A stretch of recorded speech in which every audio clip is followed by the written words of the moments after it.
right, thank you so much for joining us here tonight. What a beautiful day, huh? How many veterans we got here tonight? All right. So, I know JD served in the Marine Corps. I'm a lieutenant colonel in the Army Reserve. So I just got to say what has to be said. The Army-Navy game's coming up. I got to say, go Army, beat Navy. All right. We'll get that one out of the way before he comes out. I know we're all here for the same reason, and I just want to thank you all so much, both for those of you who have served, but those of you who are gathered here with us tonight because we all love our country.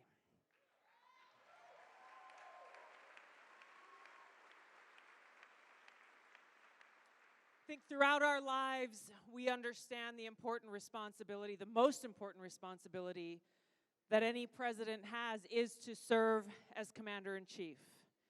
And so those of us who take that oath to support and defend the Constitution of the United States against all enemies, foreign and domestic, those of us who have been deployed to different war zones in different parts of the world as a result of the decisions made by politicians in Washington and the President and Commander-in-Chief, we really understand what's at stake.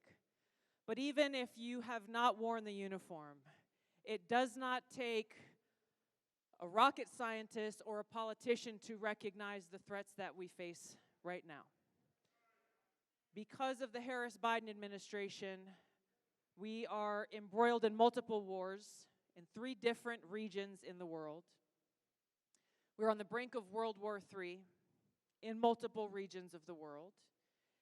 And according to the Bulletin of Atomic Scientists, we are closer to the brink of nuclear war today than we ever have been as a country, where because of the Harris-Biden administration's policies, we are all under threat. That is the reality that we face here. And so I'm grateful to be here today with Senator J.D. Vance, who personally understands why this is so important and why the choice that we are making as we go out and cast our votes. I just filled out my ballot this morning.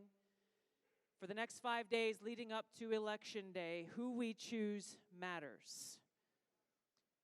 I don't know about you, but I about fell out of my seat when I saw Kamala Harris look directly into that camera during the presidential debate, standing next to President Trump, saying with great confidence and conviction that for the first time in a century, not a single active duty service member was deployed into a combat zone anywhere in the world.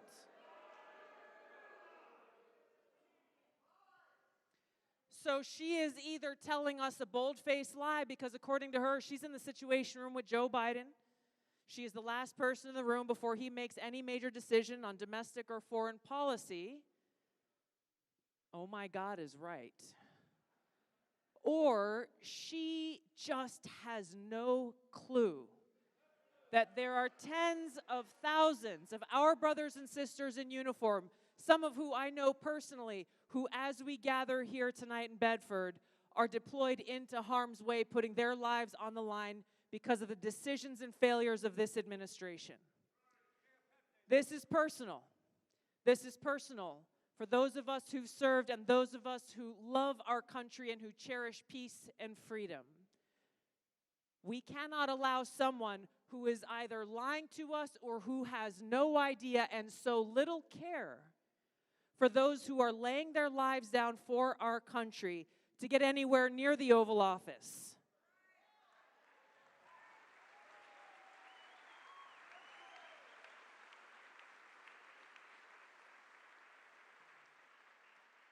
So while Kamala Harris and Joe Biden are busy smearing and attacking, and Hillary Clinton, Barack Obama, they are so busy calling President Trump every name in the book, accusing those of us who proudly stand in support of him and his mission to get back in the White House to save our country. They call us garbage. They call us deplorables. They call us neo-Nazis, but we are on a no-fail mission, which is why we're here tonight.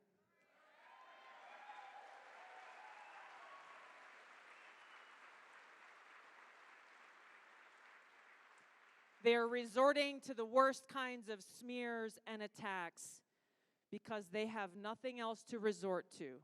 They have a record of failure over the last 4 years in the White House. And when you look at the facts, take away the noise, you take away the rhetoric, when you look at the facts, you have 4 years of failure on every metric under Kamala Harris and Joe Biden, and under President Trump's 4 years in office on the very same metrics we have 4 years of success. And that's what we need in the White House right now is President Trump and J.D. Vance to go and fix what Kamala Harris has broken. So without further ado, let's welcome your next Vice President of the United States, Senator J.D. Vance.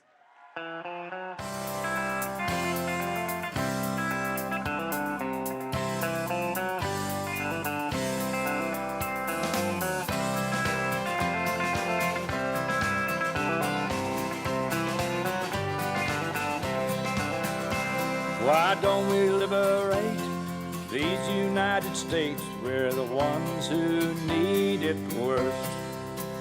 Let the rest of the world help us for change. Thank you all. Well, first of all, Tulsi, thanks for the kind introduction. But most of all, how nice is it that in the Republican Party in the last few months, we've traded Liz Cheney for Tulsi Gabbard, right? That's a hell of a trade.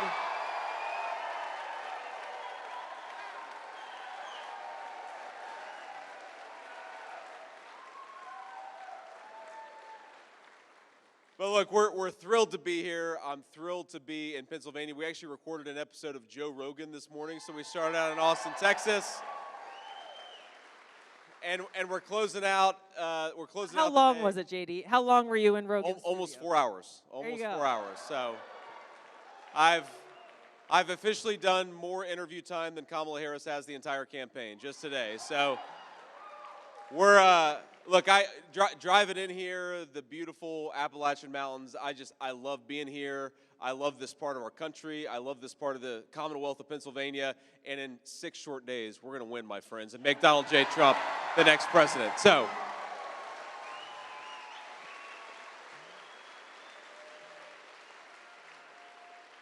with that, I'm looking forward to tonight. Tulsi, thank you for doing this. We're thrilled. Let's give another round of applause to Tulsi Gabbard. Thank you. Thank you so much. Well, we are right here at home tonight, JD, not only because we are surrounded by so many great patriots who love our country as we do, but we're also surrounded by many men and women who have worn the uniform as we have. And I'm looking forward to the conversation that we have. So we'll kick it off. First, we have David, who's got a question for you. Hey, hello.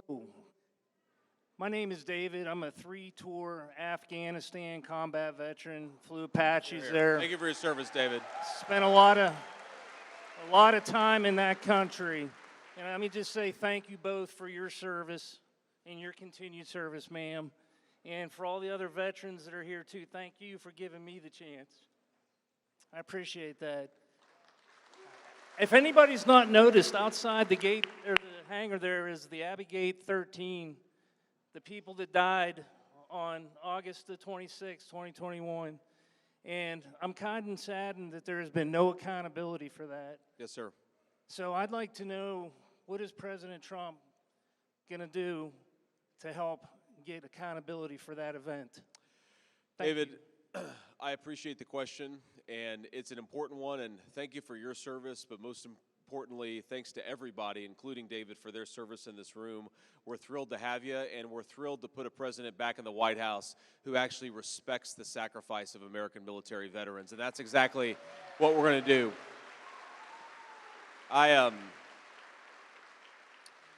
You know, David, like President Trump, I've spent a lot of time with the families of the 13 brave Americans who died at Abbey Gate, and one of the things that has really affected me is the recognition that a lot of these guys, they're not mad. They're, of course, heartbroken, but they're not angry that their loved ones lost their lives because they recognize that when you put on the uniform of the United States, sometimes that's what's happened, right? That's what a lot of people sign up for.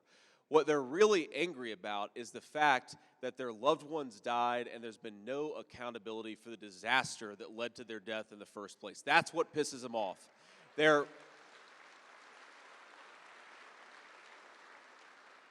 You know, they're heartbroken to have lost their kids, but they're angry that no one has paid any price for the fact that those kids died because our leadership failed to do its job. I mean, think about this.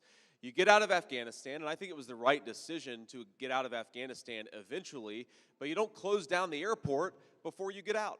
We basically turned brave Americans into TSA agents in the most dangerous, terrorism-infested area of the entire world. And frankly, we may have been lucky that only 13 Americans died. It could have been much, much higher given the chaos of the situation that was going on the ground.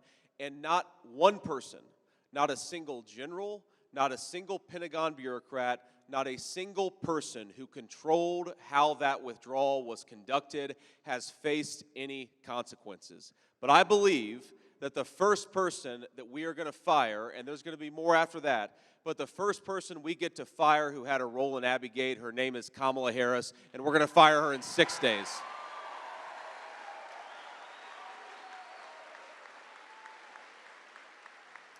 But the last thing I'll say, David, is after that, after we fire Kamala Harris, we have got to get some accountability. Who made the decision to close down Bagram before we had everybody out of Afghanistan? Who made the decision to put our troops in that situation to begin with? Who made the decision to not evacuate any of our $80 billion worth of equipment before we closed up shop and left? There has to be answers when people fail. And one of the things you'll see is the media, of course, attacks Donald Trump because there are people that criticize him. And what is almost always true is that the people who are most loudly criticizing Donald J. Trump are people that he fired because they screwed up. Those are the people that are attacking him. And I think I speak for every person in this room.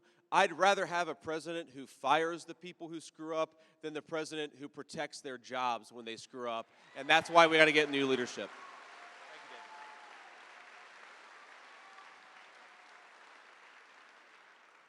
David. I think that's something that President Trump understands very clearly, is that when you are a leader of any organization, you're responsible for what happens under your leadership. And President Biden, obviously, as you said, fired no one, but it shocks me even that within our military, none of these leaders did the right thing and said, you know what, we screwed up, I resign. Not a single one. That's right. It's a very good point. All right, next we've got a question coming from Ron. Here we go. Hi, Senator, Congresswoman, thanks for being with us today. Appreciate it. I'm Ron, retired from the Air Force after 30 years. Air Force. I can say who. My question regards armed forces recruiting and retention. Services are having difficulty making goals just now. Went through the COVID era with a mandated vaccine. I know DOD discharged thousands of troops for refusal to take that vaccine. And we have a lot of young people today who are just frankly unfit to begin military service. And I know you've got a Make America Healthy plan. Could you talk a little about that and how that can address some of these issues? Yeah, well, Ron, I'm happy to take a first stab at that question, and then Tulsi, I'd love to hear your thoughts too, because of course, I think Tulsi understands as well as anybody why the military might be having recruitment challenges in the 21st century. And I think there are a couple of things going on, Ron. Is number one, you hit the nail on the head. Why were we firing brave, young, and healthy Marines, soldiers, sailors, and airmen because they wouldn't take the COVID shot? We should let people make these decisions themselves, not throw them out of the military because of it.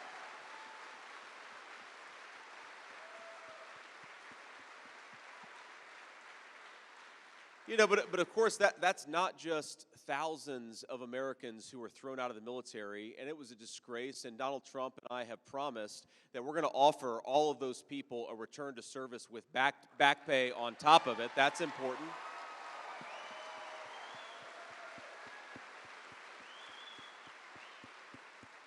But Ron, think about the effect that has on morale. What does it do when you fire people for simply exercising their own judgment about what they want to put into their own body, what does that say to the next generation of soldiers, sailors, airmen, and Marines? What does it say to their family members? Because we know, I mean, in my family, my grandma, my mamaw, had 6 grandchildren. 3 of us enlisted in the United States Marine Corps out of high school. Very often, military service is a family affair. So what we did, I think, was a massive slap in the face to our troops, but it also really, really hurt morale.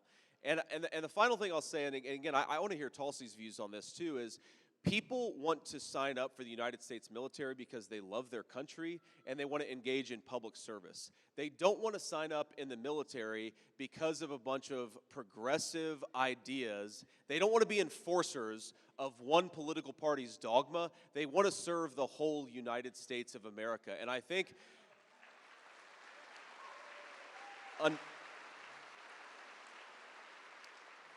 unfortunately, whether it's DEI training or, you have our State Department funding progressive politics in foreign countries, like why do your tax dollars need to be funneled through the State Department to do like trans pride parades in the Czech Republic?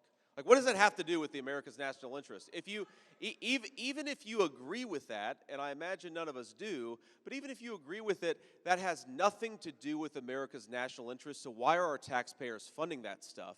But when you do that, it makes people not want to serve their country because they're worried they're not serving the whole United States of America, they're serving Kamala Harris's radical agenda, and that's going to stop the minute Donald J. Trump becomes president.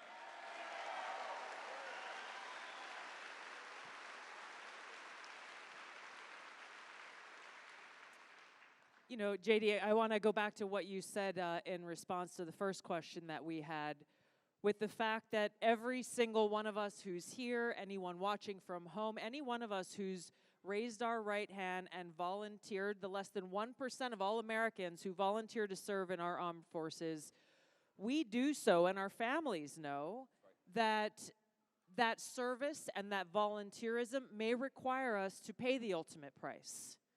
And we do so willingly because of love for our country and our commitment to defending the safety, security, and freedom of the American people. What we don't sign up for is to be used as cannon fodder by politicians who are trying to fund the military-industrial complex or make themselves look tough.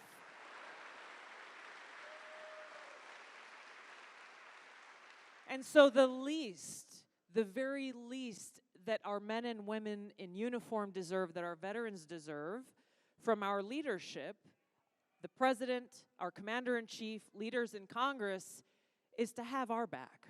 Amen. And so when Absolutely you talk right. about make America healthy again, too often, and we all got stories. We all got stories. But too often, they make investments, say, okay, you walk in basic training. I enlisted, went to basic training at Fort Jackson, and you go through that training. You serve in the Air Force. They invest in turning civilians into warriors. Then you go and spend your time in service, and when it's time to go and you get your final DD-214 and you walk out, for a lot of folks, they feel lost because for the first time, you kind of feel alone. That you can't just go to the military hospital, or you can't, you don't have your sergeant major telling you what time to wake up and when you get to eat and when you get to sleep. And so when we look at the Veterans Affairs Department, for example, when we have our brothers and sisters who are struggling, who've gone and fought in war zones and have come home and are struggling with those internal battles, too many of them are feeling like their only choice is to take their own lives to end their pain.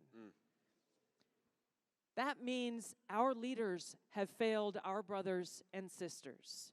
Why is it? Even at that point, they are still not able to get the care that they need.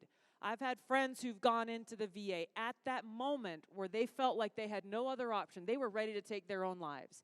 They either couldn't get an appointment, or when they did walk in, they were handed a bag full of drugs. Yep.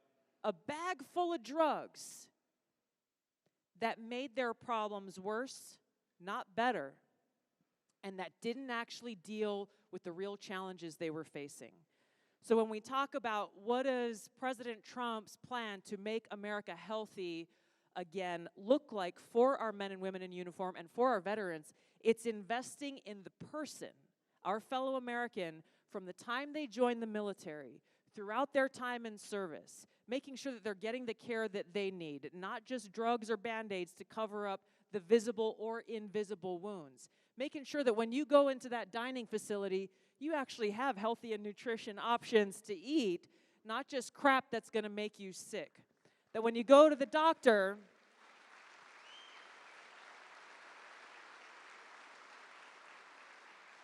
they're not just going to give you pills to cover up whatever pain you are experiencing. And that when it comes time to lay down the uniform, when your service is complete, that you're able to go, as with President Trump's accomplishment in passing the Choice Act, that you're able to go to the provider of your choice, whether that be at the VA or in your local doctor's office, and get the care that you need. And I just want to close by sharing a personal story, because I experienced what a difference this made in my own personal life. I was a member of Congress representing Hawaii. It was the 2nd Congressional District, the rural parts of the state, and there was a Vietnam veteran named Andrew Jamila. He'd been awesome. He was a local leader. He was like the unofficial mayor of his hometown of Waimanalo on the island of Oahu. He called me up one day. Thank God he had my personal cell phone number. And he said, "Tulsi, I just had a heart attack, and I'm at the hospital down the street." We lived like 20 minutes from each other. I'm at the hospital down the street. They tell me if they can't have open heart surgery right now, then I may not survive. The VA hospital, which was about 40 minutes drive over the mountains to the other side of the island, said they would not cover this surgery that would save his life, that he had to get into an ambulance and take that 40-minute drive to get to the VA. His doctor said, "You might not make it, Andrew. You might not survive." And so thankfully I was able to help him, and it was because of the Choice Act that he was able to get the care that he needed, that he survived that heart attack and was able to live another day.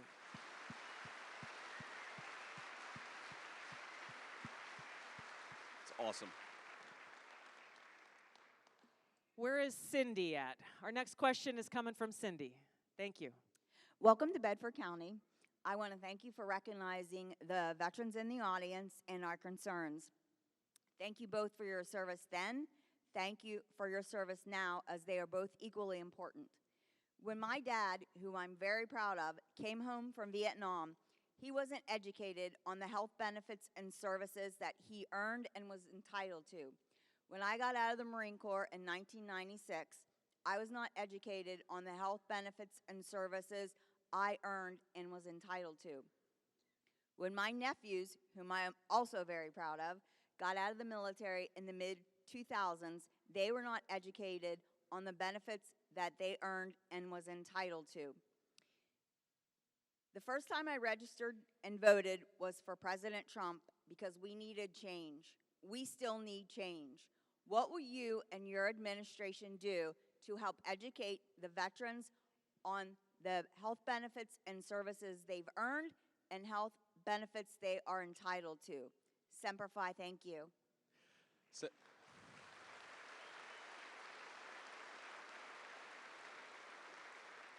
Well, Cindy, Semper Fi, and thank you for the question, and thank you for your, not just your service, but your whole family's service. That's an amazing testament to the American tradition of military service. But I actually have a somewhat similar story, though luckily it didn't have the same personal consequence for me.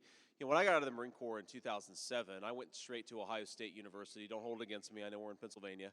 And, you know, I signed up for a student health plan, and it was a lot of money.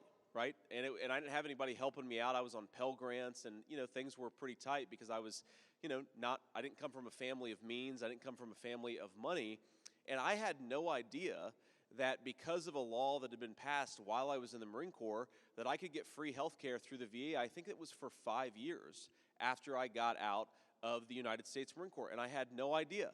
And so I spent hundreds of dollars on health insurance premiums until somebody kind of just said, "Hey, why don't you go to the VA and get health care service?" And I said, "I don't think I'm allowed to." And they said, "I know that you are." And that's what changed that for me and saved me probably thousands of dollars of health care expenses over the next few years. And I think that what we have to do is the Veterans Administration needs to cooperate with Department of Defense and make sure that whether it's the last month or the last week, when folks are getting out of active military service, they need to be educated about what the services that are available so they can take advantage of what they're owed by their own government. That's got to change.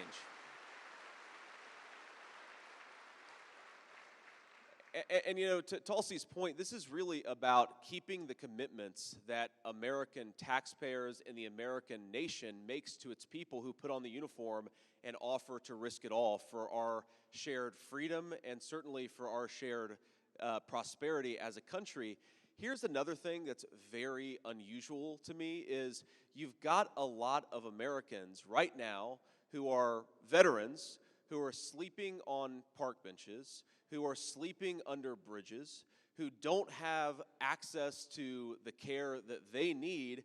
Well, my attitude is if the politicians and the Pentagon bureaucrats want to send people off to war, they ought to keep their commitments to people when those folks come home from war. We've got to stop this. We just have to do better.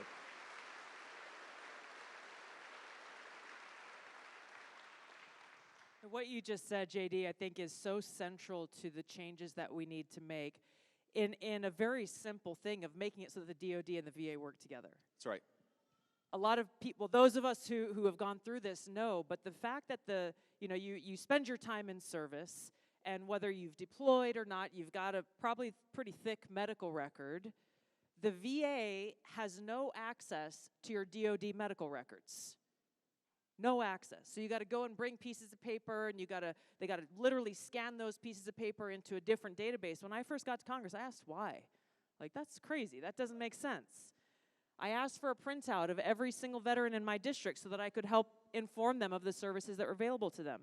They literally printed out on an old dot matrix printer, you remember the holes on the edges with the perforated lines, and gave me this huge stack. But the reason why they said that the two systems don't talk to each other was because of some government contract that someone signed. Wow. President Trump's a problem solver. I guarantee you he'll find a way to solve this problem. That's exactly right.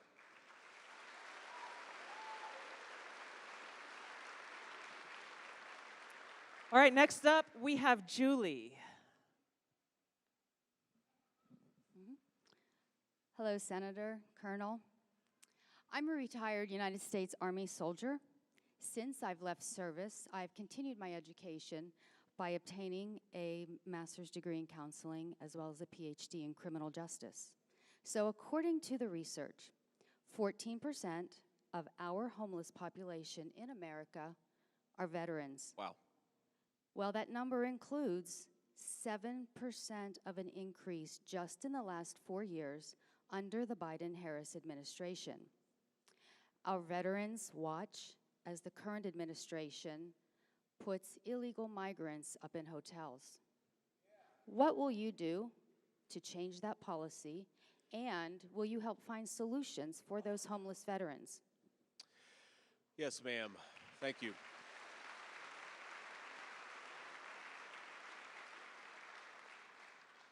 Well, thank you, Julie. And here's a basic principle that I think that we could do on practically day one of the Trump administration. We could say that no American tax dollars go to housing illegal immigrants while veterans are homeless in the United States of America. Why?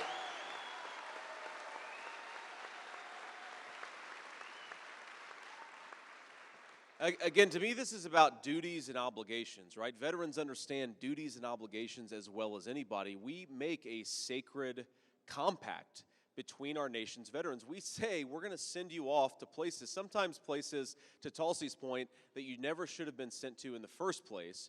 But when you come home, there are certain obligations we're going to meet. And God forbid, if you don't come home, we're going to meet those obligations to your family. The fact that we have so many people who did their end of the bargain and the government doesn't do its end of the bargain is a scandal, and it needs to stop on day one of the Trump administration. It's so unacceptable.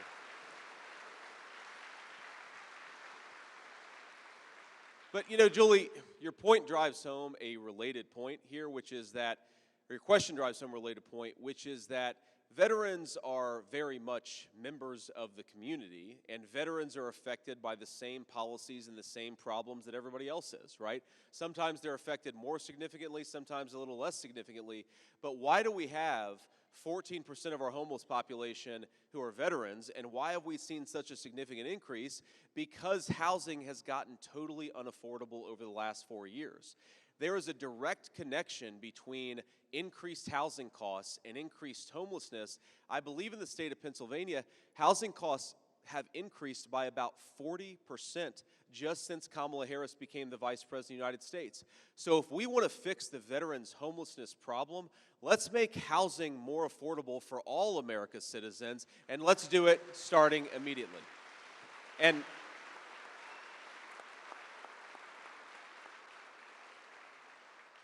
And I know we're focused on veterans issues, and I don't want to derail this too much, but it's very important to talk about the three obvious things that we should be doing to make housing more affordable. Number one, we should be doing more home building in the United States of America. Think about this.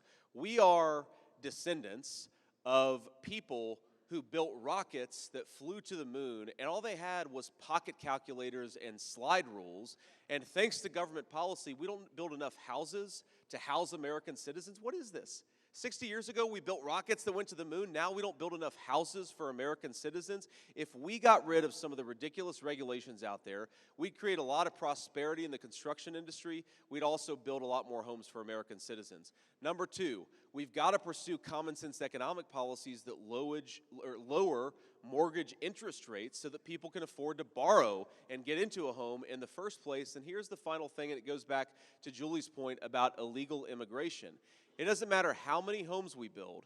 If we allow millions upon millions of people who don't have the legal right to be here to go into houses that ought by right go to American citizens, we are going to have a housing crisis. This very simple principle, and it's going to benefit veterans most of all, but it's going to benefit everybody, is American homes should go to American citizens, not to people who don't have the right to be here.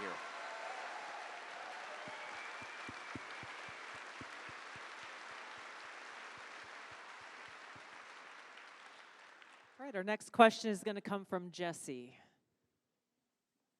I promise I'm standing up. My name's Jessie. I am a proud Puerto Rican, first and foremost, Army veteran, served as a drill sergeant. I've lived in Pennsylvania for over 20 years now, and I'm proud to call Pennsylvania home. So with all of that being said, I also have a almost 17-year-old son who's looking to join the military. He would love to go to an academy. So my husband and I are getting ready to send him off to do something like this. As someone who served, I deeply value the importance of peace and stability. In President Trump's first term, he showed a willingness to take bold steps by engaging with leaders across the world to promote peace. Given the current global landscape, can we expect the same level of commitment, proactivity, and diplomacy from him if reelected, especially given that I am now sending my son? Yes, ma'am. So first, let me say a couple things. So you said your son might try to apply to an academy. Is that next year? Okay, so the rules are if you need to go to an academy, you need a letter of recommendation from either your senator or your congressman or from the vice president.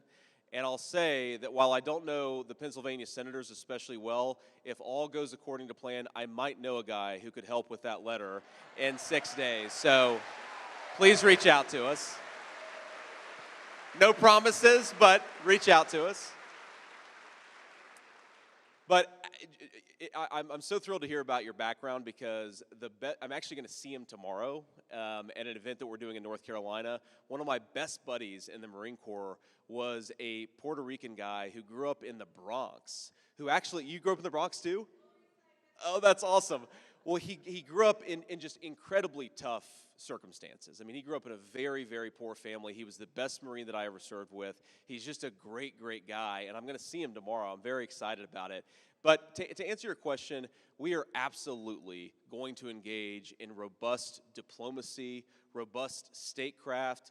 And one of the things I love about Donald J. Trump is, yes, sometimes there are problems in the world that require a military response. Sometimes there are problems in the world that require smart diplomacy, and you've got to use both if you want to solve the American people's problems overseas. You can't just send everybody off to war. That doesn't keep our trust with our veterans, and it sure as hell doesn't honor our commitment to the people who put on the uniform if we send them to be the policemen of the world instead of honoring their service and honoring their sacrifice by treating it as the precious resource that it is. So yes, we will absolutely be very careful about how we engage in foreign diplomacy.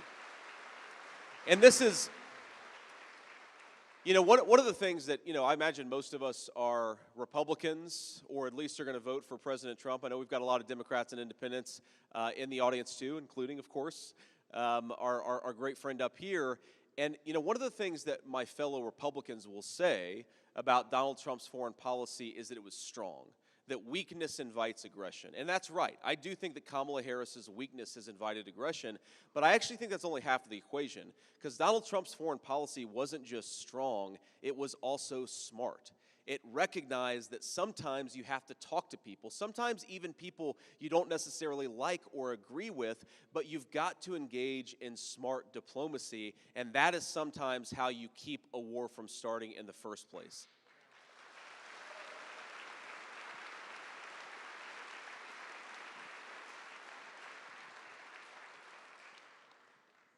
I was a Democrat serving in Congress when President Trump was elected. Yep.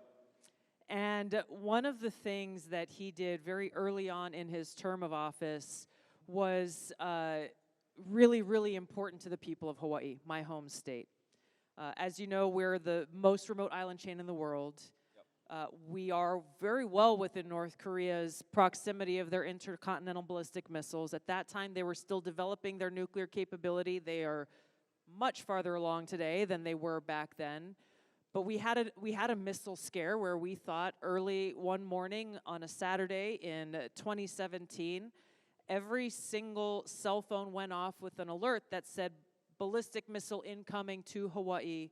You remember this? I remember this. This was a big news story at the time. It was massive for residents and tourists alike. People sitting on the beach in Waikiki watching the sunrise, and their phone goes off and it says ballistic missile incoming to Hawaii. Seek shelter immediately. This is not a test. And it's you can't really imagine what that is like until you experience it. They were just trying to prepare you in case Kamala Harris became president. That's because that's what's going to happen if that nightmare ever becomes real. But we went through. I mean, people sitting on the beach, they're like, where do I go to find shelter? That where here, as if we got that alert tonight, where would we go to find shelter? If we got an alert that Putin was launching a nuclear weapon, where would we go? There is no shelter to be found. And it was a huge wake-up call to realize that fact and that reality. And so when President Trump chose to go and meet with Kim Jong-un, the first president ever to step into North Korea at the DMZ, as a Democrat in Congress, I was loud and proud to say this is the kind of leadership that we need, because President Obama, in the previous 4 years, I had been urging them. I was on the Foreign Affairs Committee, the Armed Services Committee, urging them to do this, de-escalate tensions, try to denuclearize the Korean Peninsula. President Obama refused to do it because he said he didn't want to reward Kim Jong-un with a meeting. So, JD, I'm just wondering if you can talk about how, you know, there are critics of President Trump who say that his foreign policy is isolationist. Yep. Talk about and tell us why they're wrong. Well, they're wrong in part because of exactly what you just said. You know, it's funny, the people who have been wrong about every foreign policy disaster for the last 30 years are the very same people who say that it's terrible to engage in diplomacy. And it's interesting that they were wrong about, remember how they said that Iraq had weapons of mass destruction, and remember how they said that it was going to be really easy to turn Iraq into a, you know, American-style democracy, and they said it was going to be really easy to turn Afghanistan into a Western liberal society, and of course, that became a 20-year quagmire. My attitude is, after 20 years of being wrong about everything, why don't these people at least acquire some humility and shut up and stop trying to tell us what to do with the foreign policy in the United States of America? And, you know, the idea that somehow showing up in North Korea and having a conversation is going to reward somebody, what we should be doing is actually having conversations with people and trying to de-escalate situations before they become massive military conflicts. And again, this goes back to the strong versus smart distinction and why both are important. You need both in an American leader. Remember how they all accused, and I've been accused of this, Tulsi's been accused of this, of course President Trump has been accused of being in bed, of colluding with Russia. And yet, when George W. Bush was president, Russia invaded a sovereign country. And when Barack Obama was president, Russia invaded a sovereign country. And when Joe Biden was president, Russia invaded a sovereign country. Who was the one guy who prevented the Russians from invading a sovereign country? It was Donald J. Trump. And they never talk about that.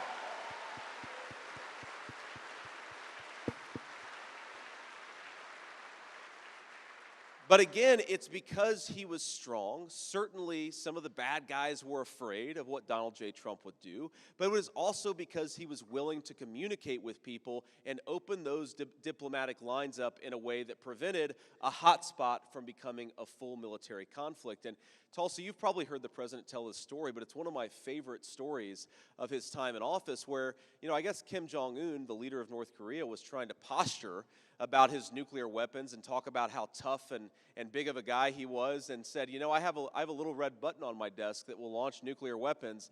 And President Trump said, I have a bigger red button on my desk.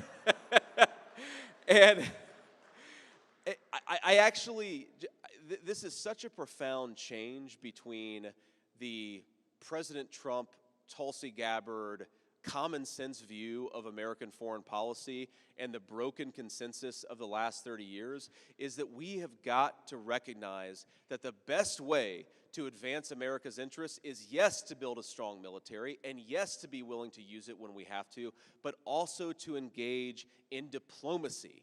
Why have a military if you're never going to engage in diplomacy? Why always use your fellow citizens, as Tulsi said, as cannon fodder? Why not instead actually communicate from time to time? You might save the lives of your citizens and prevent a bigger disaster down the road.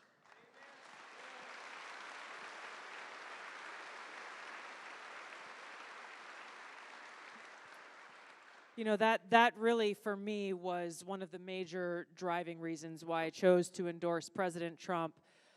David, I'm glad you brought up the 13 who were killed at Abbey Gate.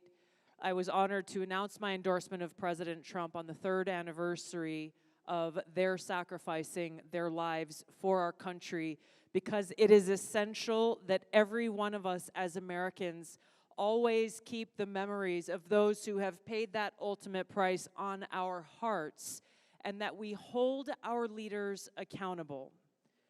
The most important responsibility the president has is to serve as our commander-in-chief.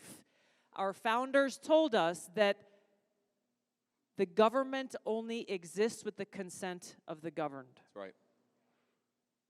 We face a no-fail mission. Every one of us, a no-fail mission to save our country and save the world, and President Trump is the only choice in this election that will lead us back on that path towards peace, freedom, and prosperity.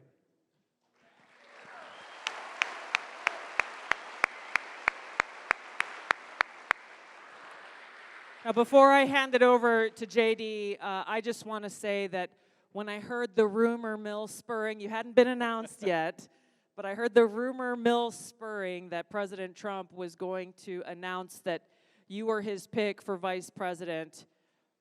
My heart was happy and I felt at ease, because in the time that you have served in the U.S. Senate, while it hasn't been as long as many others who've been there for decades, you have lived an experience that many others haven't. You have seen the cost of war, and you've used that experience in your time leading in the U.S. Senate to take a stand against the military-industrial complex and for peace, and you standing shoulder to shoulder with President Trump, the rest of us can sleep peacefully at night. Thank you. Thank you. It's kind of you.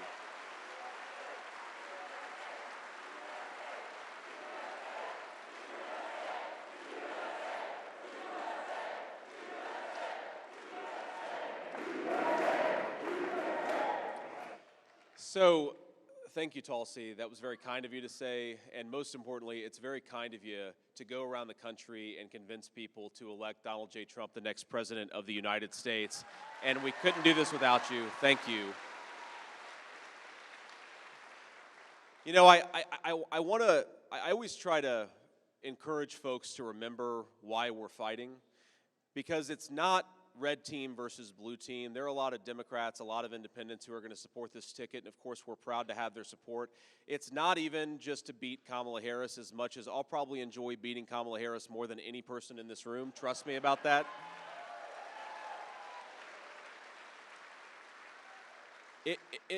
The point here is we want to beat Kamala Harris to give the American people the leadership that the American people deserve.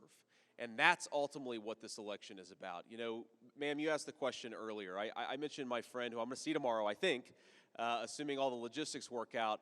And think about what the Marine Corps meant to this kid that I served with. He grew up in the Bronx. He actually, as I understand it, had some drug use and even drug dealing in his past. He shows up in North Carolina at a Marine Corps base as a young kid, and again, he's the best Marine that I ever served with. In fact, I want to tell you a funny story, because he knew gang stuff, because he had grown up in such a tough neighborhood and such a tough circumstance. And we were near a big city in North Carolina. It was late at night. It was probably 2 in the morning. And he pointed to some guys over in a car at a gas station. We were stopped to get gas, and he said, I think those guys are Bloods. In other words, like members of a gang.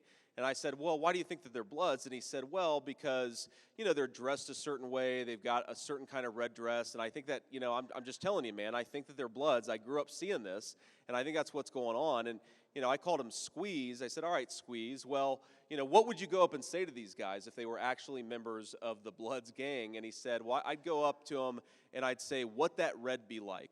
And I said, oh, that's interesting. So what would happen, Squeeze, if I went up to those guys and said, what that red be like? And he said, I'll tell you exactly what they'd say, JD. They'd say, I'm sorry, officer, I don't know what you're talking about. And if you think about the Marine Corps, it took a guy who was raised by hillbilly grandparents from eastern Kentucky and southern Ohio and put us into the same unit with a guy who grew up around Bloods gang members from the Bronx in New York City, and it made us part of the same United Marine Corps and American team. And that is an incredible thing that our U.S. military does.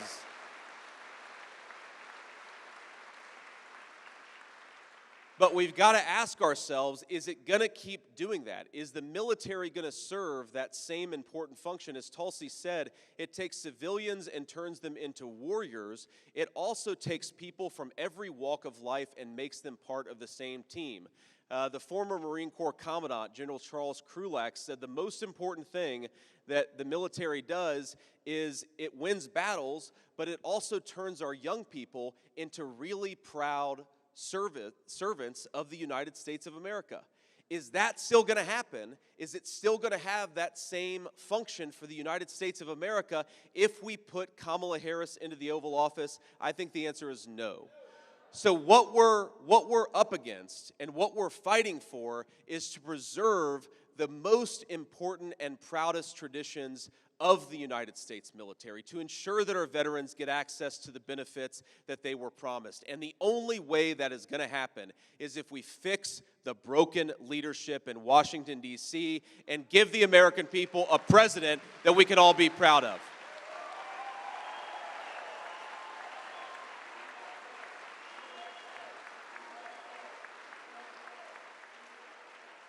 And so I want to ask you, over the next 6 days, I want every single person in this hangar to get out there and vote 10 times.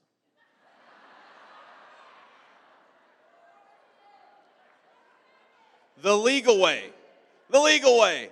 The legal way you get out there and vote 10 times is you take yourself to the polls and you get 9 of your friends and family to join you.